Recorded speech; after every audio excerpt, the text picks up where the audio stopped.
Dios les bendiga, aquí estoy. Un placer volver a compartir con ustedes en este segundo día de conferencia. Espero que me estén escuchando bien, que el micrófono esté funcionando sin ningún problema. Gracias, Pastora Aida, por la presentación. Gracias a todos por estar una vez más aquí. Estoy mirando el número de asistencia que hay aquí en Zoom. Y estoy preocupado ahora porque creo que después de predicar ayer perdimos la mitad de la congregación, pero imagino que van a seguir viniendo a lo largo de la mañana. Hoy quiero dejarles una segunda palabra de parte del Señor. Como les decía ayer, a mí me parece que congresos como estos y más hoy, en los tiempos que nos toca vivir, a nosotros los líderes de la iglesia, los pastores de la iglesia,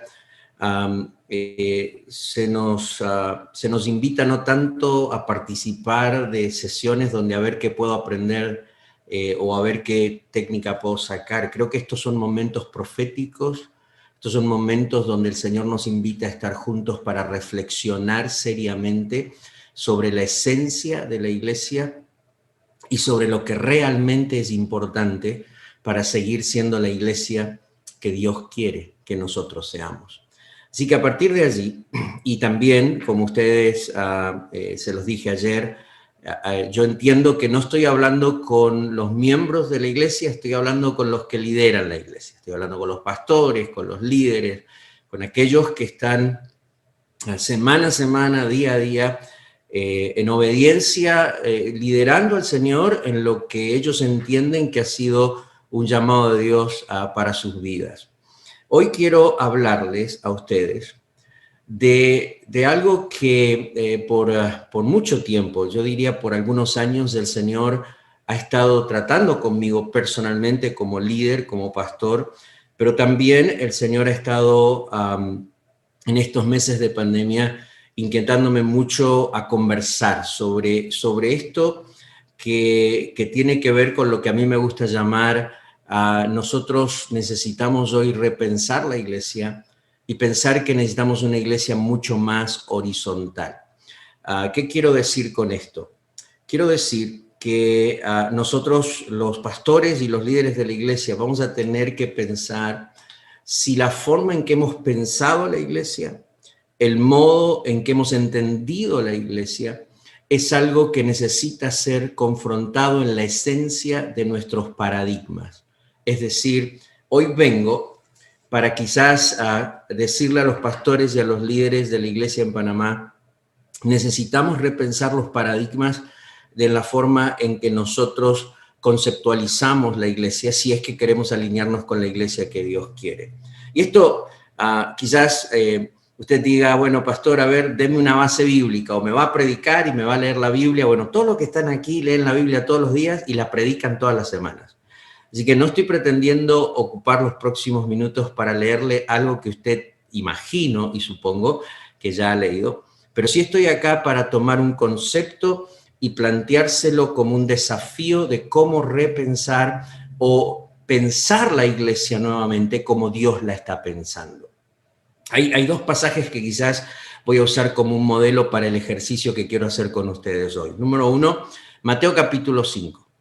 Si todos ustedes recuerdan, Mateo capítulo 5 es el capítulo en donde está lo que nosotros llamamos normalmente el Sermón del Monte. A mí me parece que el título no necesariamente se alinea con Mateo capítulo 5, porque Mateo capítulo 5, más que un sermón, es un Jesús que ve las multitudes. Y cuando vio las multitudes, dice Mateo capítulo 5 que subió al monte y los que vinieron a él no fueron las multitudes, fueron los discípulos de Jesús.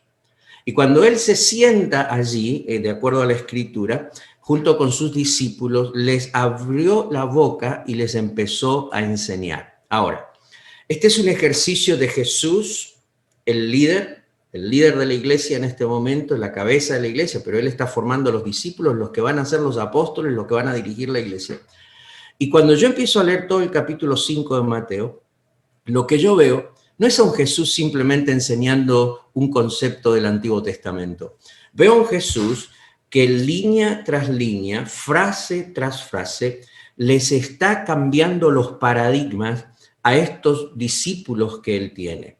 Frase tras frase, el Señor Jesús en Mateo capítulo 5 empieza a realinear y reajustar la forma en que ellos están pensando sobre la vida, sobre los principios divinos y sobre cómo Dios espera que ellos se comporten. Por eso, desde que Él empieza, el Señor empieza, por ejemplo, diciendo, bienaventurados los pobres de espíritu, porque ellos, ¿sí? Está empezando ya el Señor a decir lo que más tarde en el capítulo vamos a encontrar repetido varias veces, porque habéis oído que fue dicho, pero yo os digo, una y otra vez, cuando el Señor habló sobre la ira, habló sobre el adulterio, sobre el divorcio, sobre el juramento, sobre los enemigos, sobre amar, una y otra vez, el Señor Jesús mira a una multitud necesitada, pero Él entiende que la clave para tratar con esa multitud, para alcanzar esa multitud con el Evangelio, es los líderes de la iglesia, los que van a liderar el movimiento de Dios, necesitan ajustar su forma y su modo de ver la vida con Dios y eventualmente, obviamente, la comunidad de fe. Entonces el Señor hizo un ajuste, un cambio de paradigma. Les dijo, miren, hasta hoy ustedes escucharon que se les dijo esto, pero yo te digo ahora cómo son las cosas. Hasta hoy ustedes escucharon que era ojo por ojo y diente por diente, pero ahora vamos a ajustar ese paradigma. Hay que quitar esa forma de ver, ese modo de pensar. Ahora yo les digo cuál es el paradigma que va a gobernar. Y el paradigma que va a gobernar es que amarás a tus enemigos. Entonces, a partir de allí, vamos a Juan 16, otra vez. Jesús, formando al liderazgo de la iglesia, les dice, miren, me voy a ir, yo me tengo que ir. Los discípulos no le hacen ninguna sola pregunta y Jesús, hasta cierto punto, y déjenme ponerlo desde mi perspectiva humana, se frustra. Y les dice, pero escúchenme, les digo que me voy a ir y ustedes no me dicen nada. Y la razón que no me dicen nada es porque están tan tristes que me voy a ir que no me quieren ni siquiera preguntar a dónde voy. Y Jesús les dijo estas palabras, pero yo les digo, a ustedes les conviene que yo me vaya, porque si yo me voy, viene el Espíritu Santo. ¿Por qué estoy citando esto? Porque hoy quiero dejarle a los pastores y a los líderes de la iglesia un ejercicio fundamental en nuestro liderazgo, si es que nosotros vamos a liderar a la iglesia para que la iglesia sea la iglesia que Dios quiere. Y este ejercicio se llama de un ejercicio intencional permanentemente de estar confrontando lo que hemos oído hasta hoy y confrontarlo con la palabra. En este caso, en Mateo capítulo 5, en los evangelios era la palabra viva, ¿sí? que estaba respondiendo. En nuestro caso es la palabra escrita, es la palabra escrita a través del Espíritu Santo que debe confrontar lo que hemos estado escuchando hasta hoy y decirnos, ustedes han escuchado que así se piensa la iglesia, así se hace la iglesia, pero esto es lo que yo les digo. Fíjense, si estamos en la era de la tecnología, quizás la mejor forma en que yo puedo explicar esto es a través de lo que quizás llamarían en términos tecnológicos o de computación un cambio de sistema operativo. Yo tengo, bueno, Mónica y yo tenemos varios años sirviendo a los pastores, trabajando para los pastores, y como lo han anunciado ayer y hoy, especialmente en lo que llamamos la Escuela de Formación Pastoral. Y la Escuela de Formación Pastoral, por el título, pareciera que es más un lugar donde la gente viene a recibir información, porque dice que es una escuela de formación pastoral, pero en realidad la Escuela de Formación Pastoral es un proceso que Dios tuvo primero conmigo y con Mónica y que hoy nosotros hemos entendido por asignación del Señor, que es algo que necesitamos exponer a pastores que ya están en el ministerio y a quienes están entendiendo que tienen un llamado al pastorado o al ministerio pastoral o al liderazgo de la iglesia. Y esta escuela de formación pastoral es más un proceso de cambio de paradigmas para nosotros. Es un proceso permanente en el que sentimos que necesitamos espacio los pastores y los que vamos a liderar la iglesia, en donde en una comunidad segura, alrededor de la palabra, podamos dialogar guiados por el Espíritu Santo para ser confrontados en nuestros paradigmas, en nuestra forma de pensar la iglesia, y en la vida personal, la vida familiar, el ministerio, la iglesia, el liderazgo, de tal forma que confrontando nuestros paradigmas, escuchando la palabra de Dios, la voz de Dios a través del Espíritu Santo, nosotros podamos encontrar esa clase de diagnósticos personales que nos ayuden a tomar decisiones para el cambio, o para fortalecer áreas, o para alinearnos con el pensamiento y con el corazón de Dios. Vuelvo al concepto del cambio del sistema operativo. Durante todos estos años, al principio nosotros veníamos y decíamos, miren, pero la Biblia dice esto. Pero después nos dábamos cuenta que la mayoría de los pastores recibían a veces lo que llamamos un programa nuevo, pero no necesariamente lo asimilaban o lo abrazaban, porque el problema no estaba en lo nuevo que estábamos ofreciendo, sino en lo viejo que ya estaba instalado. Lo voy a decir de esta forma. Si usted va a su computadora y si usted compra un programa nuevo, ¿sí?, y lo quiere instalar en su computadora, pero su computadora tiene un sistema operativo viejo, va a aparecer un cartelito en su computadora. ¿Están escuchando ahí? ¿Me escuchan?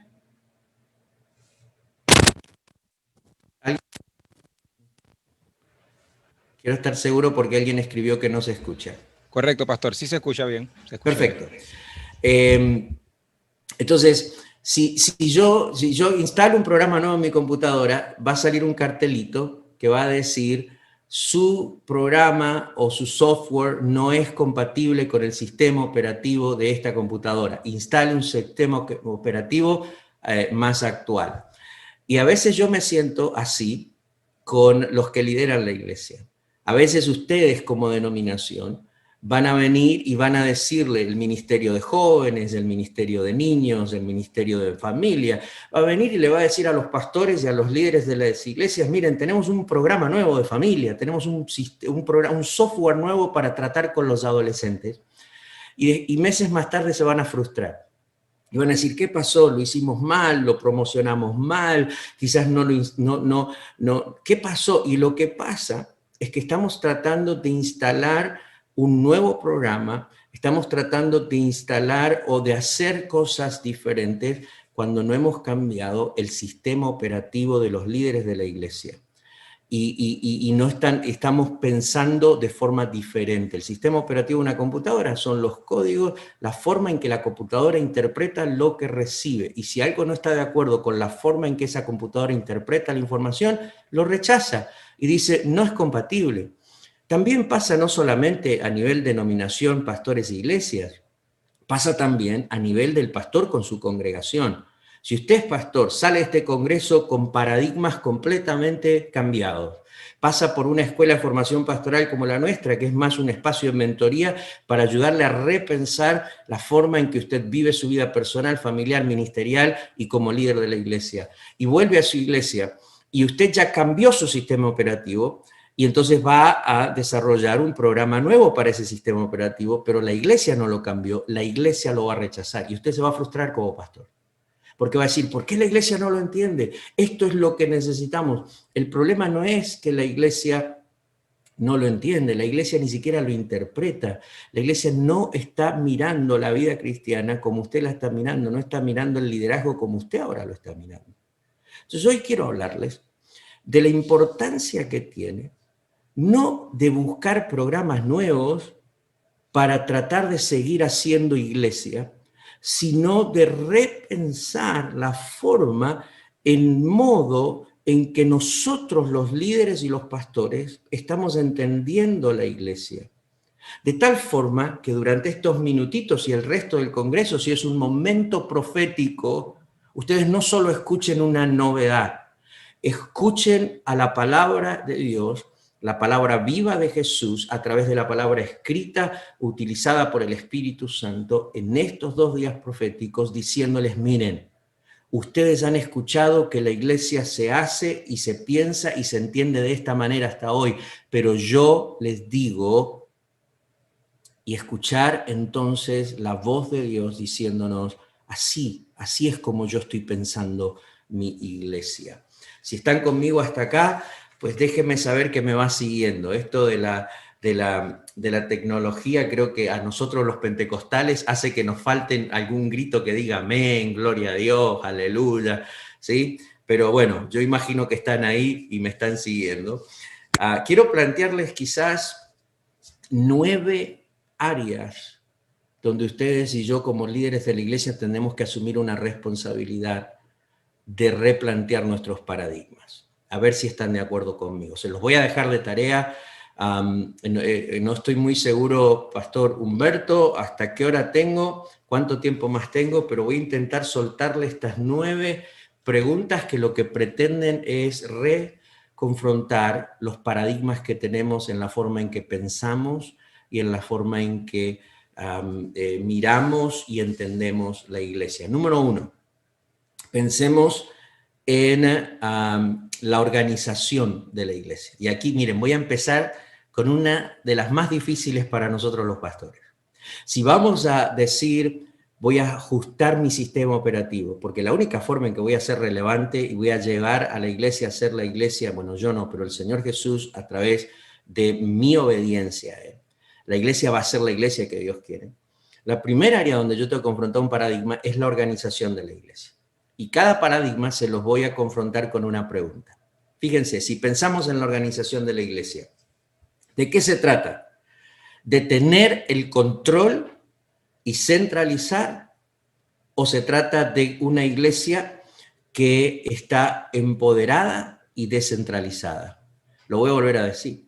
Cuando yo pienso en la organización de la iglesia, a nosotros hasta hoy se nos dijo que necesitamos nosotros estructuras organizacionales donde nosotros los líderes de la iglesia tengamos el control. Y quizás dice, no, pastor, a mí no me lo dijeron, no te lo dijeron, pero quizás lo viste toda la vida. La iglesia se organiza para que alguien la controle y generalmente es el que es el líder de la iglesia. Y lo estoy diciendo con mucho respeto, pastores. Lo estoy diciendo con mucho respeto, pastores. Yo soy pastor. Así que cuando estoy confrontando estos paradigmas, no estoy hablando de ustedes, estoy hablando de mí. Me estoy predicando a mí mismo. Porque toda la vida se nos enseñó a armar una estructura donde podemos tener control y centralizar. Y ver cómo yo puedo organizar la iglesia de tal forma que desde la directiva de la iglesia hasta los líderes permanentemente me mantengan informado, y si hay una decisión que tomar, entonces no la pueden tomar en el momento que las cosas están ocurriendo. Tienen que esperar hasta que esa famosa frase, a ver si el pastor nos da permiso. Ahora, cuidado, no estoy diciendo que no creo en autoridad delegada, pero sí creo que la organización de la iglesia necesita cambiar. Y que nosotros hemos escuchado que nuestras estructuras tienen que organizarse de tal forma que nos permiten a nosotros controlar todo, mantener todo bajo control y asegurarse que todo ocurre aquí, donde nosotros estamos, en el edificio donde estamos, en el evento donde estamos. Aquí es donde todo tiene que estar pasando, así que tenemos que hacer que todos vengan hacia acá. Piensen en la forma en que hemos hecho iglesia. Hacemos que todo ocurra en un solo lugar, porque la forma en que hemos pensado la iglesia es una forma de centralizar y controlar. Pero quizás cuando voy a la Escritura me encuentro con una forma muy diferente, con una iglesia mucho más descentralizada y con menos control del que nosotros a veces queremos tener. Alguien me dijo una vez escuchándome hablar de esto, pero pastor, ¿cómo hacemos? Va a ser un desorden si no hay. No estoy hablando de que haya desorden. Si varios en Panamá sé que han leído el libro Trabajando en Equipo y sé que han trabajado con ese libro y entienden que creo en el orden y creo en la autoridad delegada. Pero también creo en que nosotros necesitamos entender que no hay que anular la verticalidad de la iglesia a nivel organizacional, pero hay que bajarle esa altura a la verticalidad y hay que hacerla más horizontal. Hay que quitar tantos mandos medios y tanta burocracia y empezar a liberar a los que están en nuestros equipos y a los que están sirviendo al Señor y a los ministerios para que las decisiones se tomen en el momento en que las cosas están ocurriendo, en que haya más empoderamiento, habilitación. Es decir, no hay que compartir tarea. Alguien me dijo, pastor, hay que aprender a delegar. Sí, el problema es que nosotros los líderes y en las iglesias delegamos tarea, pero no sabemos delegar autoridad. Cuando Jetro vino a Moisés y le dijo, te vas a matar, hermano, vos estás tomando, todo está centralizado en tu persona. Le dijo, descentralizar, ese es el concepto principal. Pero fíjense que Moisés no descentraliza tarea, también descentraliza autoridad. Es decir, a los jueces le da la autoridad para decidir sobre asuntos menores y solo las cosas que requieren del líder como Moisés, del que dirige el pueblo, son las que vienen a él. Entonces, una organización mucho más horizontal y menos vertical siempre entiende lo que es autoridad delegada, siempre entiende lo que es delegar, pero lo entiende desde la perspectiva no solo de dar tarea, sino de dar autoridad, para que se tomen muchas decisiones durante la semana y durante el día, y entonces la iglesia tenga la agilidad y los que están sirviendo tengan la libertad de hacer lo que Dios les llamó a hacer. Mateo, capítulo 9. Dice la Biblia que Jesús le dijo, la mies es mucha y los obreros son pocos, pero fíjense el capítulo 10, dice que llamó a sus discípulos, inmediatamente que los llamó, no los mandó primero a orar por los enfermos, lo primero que hizo fue les dio autoridad, les dio autoridad. Así que los voy a dejar con esto, quizás ya no me invitan más después de lo que estoy diciendo, o quizás tienen misericordia de mí y me invitan a que charlemos más sobre este concepto de cómo tener una iglesia en su estructura organizacional mucho menos vertical, mucho más horizontal, y donde aprendemos a delegar autoridad sin el miedo al desorden, porque el desorden va a existir siempre. En el Nuevo Testamento era una iglesia que crecía, pero también era una iglesia que los líderes iban detrás de los que estaban haciendo la obra para ir y afirmar lo que estaba pasando, y a veces iban a corregir lo que estaba pasando, pero ellos no tenían miedo de descentralizar porque entendían que el que tiene el control completo de la iglesia es el dueño de la iglesia, que es el Señor Jesús. Mientras yo como líder más quiero controlar, más limito a la iglesia para ir horizontalmente, para ir hacia afuera. Una iglesia vertical, exageradamente vertical, como las que hemos construido hasta hoy muchas veces, es una iglesia que solo crece hacia arriba, busca entonces que todo ocurra aquí y hacia arriba, y hay el nombre de alguien que tiene que resaltar. Yo sueño con el día, y sueño en el Señor, de que muchas de nuestras iglesias no sean conocidas por el nombre de su pastor, sino que sean conocidas por la obra que Dios está haciendo en esa comunidad de fe y que no está limitada a una sola persona. Ahora sí que me excomulgaron de Panamá. Bueno, déjenme darles un segundo paradigma que yo sugiero que ustedes necesitan confrontar, y es el paradigma del núcleo de la iglesia, así lo llamo yo. Fíjense, una pregunta, ¿de qué se trata? ¿De que las iglesias estén en las casas o de que Jesús esté en el hogar de los creyentes? Lo voy a volver a decir, porque cuando comenzó toda esta pandemia, yo escuché un montón de gente decir, gloria a Dios, ahora otra vez las iglesias en las casas.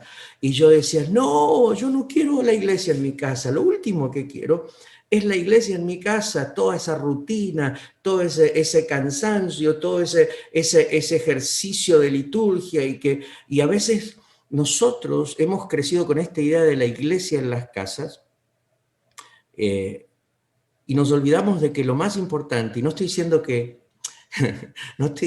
que la iglesia no debe estar en las casas en la esencia de ser una comunidad de fe que se reúne en núcleos familiares, pero le hemos dado tanto énfasis al concepto de la iglesia como el programa, como las células, como los grupos de crecimiento en las casas, que nos olvidamos que la prioridad y lo más importante era Jesús en el hogar de los creyentes. Y díganme si no es verdad.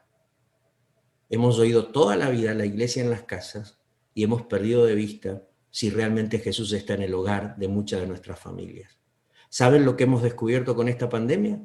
Hemos descubierto que Jesús no estaba, que muchas de las familias tenían el programa de la iglesia en sus casas, tenían células, tenían estudios bíblicos, tenían una serie de programas en su contexto de hogar, pero Jesús no estaba presente. Han habido más divorcios entre los cristianos en estos meses que en épocas pasadas. Los creyentes teníamos la iglesia, pero no teníamos a Jesús. Así que, ¿de qué se trata cuando pensamos en el núcleo de la iglesia, en la esencia de la iglesia?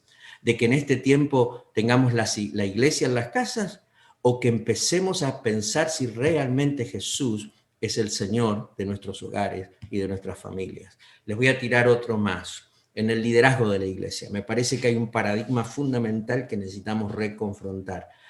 ¿De qué se trata? ¿De tener en la iglesia un líder carismático con la capacidad de dirigir una organización? ¿O se trata de un liderazgo compartido y de un equipo de líderes liderando la iglesia? Hasta ahora se nos habló de un liderazgo carismático, se nos enseñó a ser líderes carismáticos, cómo tenemos que hablar, cómo tenemos que tener gracia para tratar con la gente, y hemos individualizado el liderazgo de la iglesia. Yo no encuentro una sola vez en el Nuevo Testamento que el liderazgo de la iglesia sea mencionado de forma singular. Siempre en el Nuevo Testamento el liderazgo de la iglesia es mencionado de forma plural. No habla de el pastor, Hebreos, dice los pastores, sus pastores. Nunca ves a los líderes solos. Pedro y los 11, Pedro y Juan, Pablo y Timoteo. Siempre hay pluralidad en los obispos, los diáconos. Todo está en plural en el Nuevo Testamento. Pero por alguna razón misteriosa, en las últimas décadas, nosotros transformamos el liderazgo de la iglesia en un singular. Y a partir de allí, entonces, la gran pregunta que va a confrontar nuestro paradigma sobre el liderazgo hoy es: ¿de qué se trata el liderazgo en la iglesia? ¿De un líder carismático con la capacidad de dirigir, o de un equipo de líderes, de un cuerpo pastoral, de un liderazgo compartido, donde no existe un pastor? A ver, y como tengo confianza con Panamá y sé que me quieren y me soportan, no se trata de un pastor rey y de varios súbditos, pastores que tienen que servir al pastor rey. ¿Qué pasa si cambiamos nuestro paradigma y nos damos cuenta que más que un pastor necesitamos un cuerpo pastoral, donde tenemos la capacidad de dialogar, de pensar juntos, de orar juntos, de entender cómo nos complementamos según nuestra identidad ministerial, y a partir de allí entender entonces, vuelvo a decir, no estoy en contra de autoridad delegada, pero sí no estoy de acuerdo en que lo que hemos escuchado hasta hoy de un liderazgo carismático necesita preceder a un liderazgo compartido. Es tiempo de empezar a construir equipos de líderes, no equipos de sirvientes. Eso es otra cosa. Ustedes saben que además de la escuela pastoral, el Señor me ha permitido por su gracia dirigir el programa de la maestría en liderazgo en la Universidad Life Pacific, la Universidad Cuadrangular. Y es interesante para mí porque cuando estamos formando nuestros líderes en estos 2 años del posgrado, no les hablamos de un liderazgo carismático. Ellos necesitan reajustar su paradigma y tenemos que repensar la forma en que la iglesia está siendo liderada. Sé que tengo poco tiempo, solo les quería tirar las 9 preguntas, recién voy por la tercera. A ver, el motor de la iglesia. Cuando pensamos en el paradigma de lo que moviliza a la iglesia, ¿de qué se trata?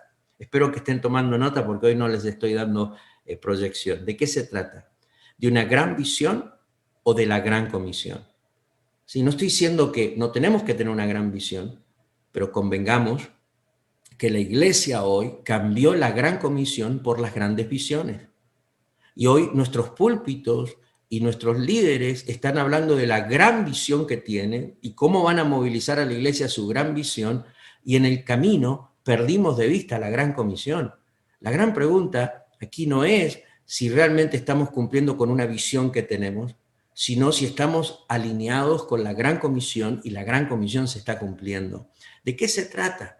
¿De ser una iglesia simplemente que tiene una idea fantástica y que está construyendo algo increíble? ¿O de tener una iglesia que está siendo protagonista de la misión de Dios todos los días y en todo lugar? La quinta pregunta, la naturaleza de la iglesia, otra área donde hay que confrontar un paradigma. ¿De qué se trata cuando pensamos de la naturaleza de nuestra iglesia? ¿Se trata de una congregación litúrgica o de una comunidad segura y de salud? ¿Sí? Hasta ahora hemos escuchado de congregaciones litúrgicas, aprendemos cómo organizar el servicio de forma entretenida, sabemos cómo entonces entrenamos a nuestra gente, a nuestros directores de alabanza, para que sepan cómo entonces tener la forma en que van a organizar las canciones para poder movilizar a la iglesia en la adoración. Y tenemos una liturgia que se repite domingo tras domingo. Tenemos una congregación litúrgica muy engranada, funcionando como tiene que funcionar. Y entonces nos quedamos estancados en el concepto de congregación, de congregarnos. Y como les dije anoche, ¿sí? Perdimos el concepto de comunidad porque, como les dije anoche, nosotros podemos estar en una reunión, pero no necesariamente estamos reunidos. Y la Biblia nos invita a estar reunidos. La reunión es una consecuencia secundaria. Entonces, cuando yo pienso en la iglesia en el Nuevo Testamento, la iglesia no solo es congregarse, la iglesia era una comunidad de fe. Antes de ser congregación eran comunidad. Y porque eran una comunidad, se reunían, se congregaban y congregados, entonces la naturaleza de ellos como comunidad provocaba que estaban reunidos y cada uno contribuía al bien del otro. Así que tenemos que repensar. Porque si seguimos insistiendo en que lo más importante es el culto y la reunión y el programa que tenemos, entonces nuestras comunidades de fe van a perder el sentido de pertenencia. Hay que repensar la naturaleza de nuestras congregaciones. ¿Vieron? Hasta la palabra que usamos la palabra congregación, porque eso ha cobrado tanta fuerza que ha puesto a un costado el principio de comunidad. Se trata simplemente de una congregación litúrgica o de una comunidad de fe segura y saludable. Sexto, en la tarea de la iglesia, ¿de qué se trata? ¿De pescar seguidores de un estilo o de hacer discípulos seguidores de Jesús? Esa está fuerte también, ¿sí? Porque muchas veces nosotros estamos enfocados en pescar a seguidores de nuestro estilo, ¿sí? Y hemos escuchado que se nos ha dicho, bueno, ¿cuál es tu estilo? ¿Estilo música moderna, música tradicional? No, yo, pastor, me quedé con los coritos, eso es lo que me hace sentir la presencia del Señor. ¿De qué se trata? ¿Del estilo de tu iglesia? Por la forma en que se viste la gente, por la conducta que tienen, por el grupo de la sociedad donde están, y entonces los pastores andamos pescando gente de nuestro estilo a través de Facebook, a través de los programas y las cosas que desarrollamos. O nuestra verdadera tarea, más que construir seguidores de un estilo, es hacer discípulos seguidores de Jesús. Esa es nuestra tarea. Ahí es donde tenemos que volver a las bases. Ahí es donde el Señor nos está recordando en este tiempo que lo que se trata no es de que te sigan por el estilo que tenés, sino que la gente empiece a seguir a Jesús y ser discípulos de Jesús. 7. ¿De qué se trata la movilización de la iglesia? ¿Se trata simplemente de una organización con miembros o de una red de misioneros? Es decir, cuando ves a tu iglesia, cuando ves al grupo de jóvenes que pastoreas, cuando ves a ese grupo de niños que estás liderando en el ministerio que tenés, ¿qué es lo que ves? ¿Ves miembros de tu iglesia? Y hay que mantenerlos en la membresía. Y por eso tenemos todo un programa para asegurarnos que tenemos más miembros cada año. ¿Se trata de tener una organización con miembros? ¿O lo que estás mirando es una red de hombres y mujeres, jóvenes y señoritas, niños y niñas, que pueden ser juntos y entrelazados entre ellos un mover de Dios misional? Y cuando me refiero a misional, me refiero a hombres y mujeres de Dios permanentemente en misión con Dios, en su vida diaria, en su espacio de servicio, de vida. Ellos se ven como gente en misión de Dios, es decir, gente que es portadora del amor redentor de Dios y lleva ese amor redentor como una expresión en su vida diaria para llevar el evangelio a donde ellos están. Yo cuando miro a mi iglesia, yo le digo a nuestra congregación que yo miro una red de personas que cuando estamos reunidos en algún momento, el domingo, el miércoles o cualquier otro de la semana, simplemente estamos juntos obviamente para edificarnos unos a otros, pero también para equiparnos, de tal forma que cuando salimos de aquí, todos nosotros vamos a nuestro campo de misión. Y es más, yo suelo decirle a nuestra congregación que el verdadero tamaño de nuestra iglesia no es la cantidad de gente que se congrega en nuestra reunión, sino la cantidad de nosotros que durante la semana estamos en misión con Dios. Es decir, que si yo el domingo tengo 50 personas, pero durante la semana solo 5 de esas 50 se ven en misión con Dios, entran a su trabajo y dicen, aquí puedo ser la expresión del amor redentor de Dios y portador del evangelio. Entonces, el verdadero tamaño de mi iglesia son 5 personas, porque yo miro en mi iglesia no una congregación que tiene miembros, sino una red de gente que se moviliza para cumplir el día a día la misión del Señor. Desde allí, a mí me parece que lo más importante y una de las cosas que a mí más me gusta pensar es que no se trata de un solo evento, un gran evento en la iglesia, sino de esos pequeños eventos que todos los días pueden ocurrir cuando la iglesia se ve en su espacio de vida y de trabajo durante la semana en misión con Dios.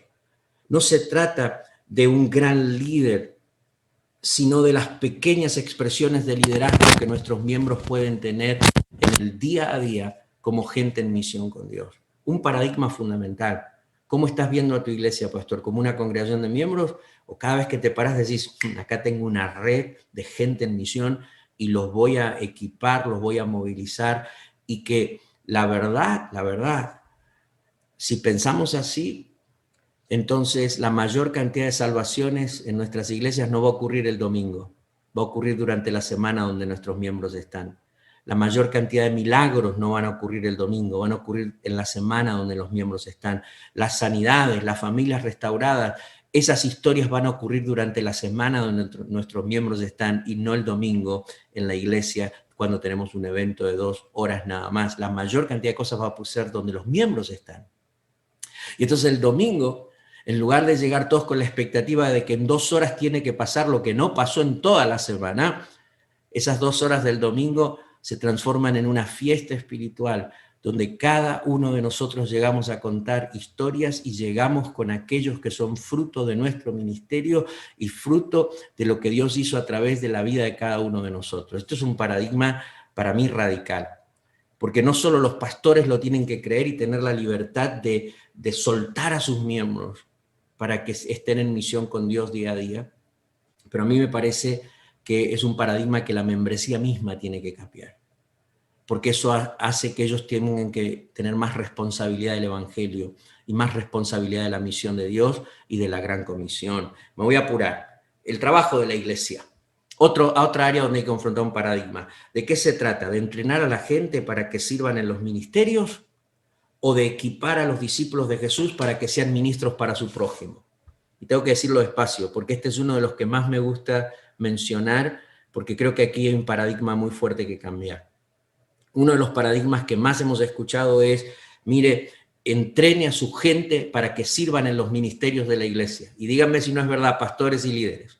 La mayoría de nuestros entrenamientos en la iglesia están hechos para que la gente funcione en nuestros ministerios. Te voy a entrenar para que seas un maestro de escuela dominical, te voy a entrenar para que funciones como mujer, te voy a entrenar para que trabajes con el Ministerio de Mujeres en el programa que tenemos en la iglesia, y tenemos una serie de entrenamientos para que la gente se ajuste a nuestros ministerios.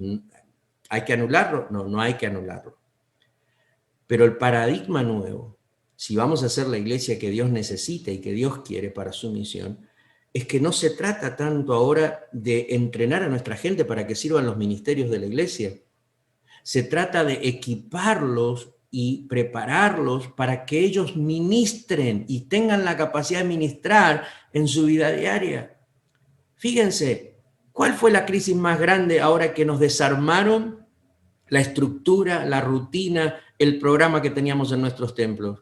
Y uno de los problemas más grandes que hemos tenido es que nuestra gente sabía servir en el templo, en la estructura, en los ministerios que teníamos organizados en el templo, pero ahora que estaban allá afuera, solos, no sabían cómo ministrar a nadie, no sabían cómo orar por un enfermo, no sabían cómo guiar a alguien al Señor, no sabían cómo ministrar y liberar a un endemoniado, no entendían cómo dar un consejo básico a un matrimonio en crisis, porque nos pasamos la vida entrenándolos para que funcionen en un ministerio, pero nunca los preparamos para que en el día a día ellos puedan ejercer una administración por lo menos básica a los que se encuentran con ellos durante la semana.